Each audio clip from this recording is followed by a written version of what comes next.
बाहीची मापे टाकताना पहिल्यांदा आपल्याला बाही उंची प्लस शिलाई मार्जिन घ्यायचं आहे। त्याचबरोबर बाहीची रुंदी किंवा बाहीची घडी काढून घ्यायची आहे आणि बॉक्स तयार करून घ्यायचा आहे।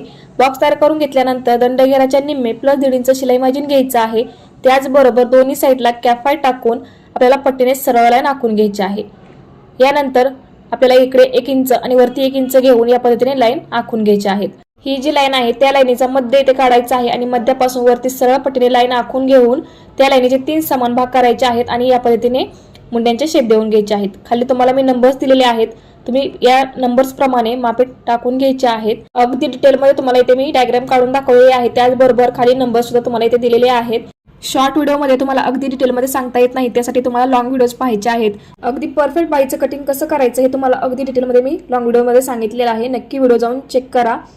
व्हिडिओ थोडा जरी आवडला असेल तर व्हिडिओला लाईक करा, शेअर करा आणि चॅनलवर नवीन असाल तर असे छान छान व्हिडिओ बघण्यासाठी चॅनलला नक्की सबस्क्राईब करा।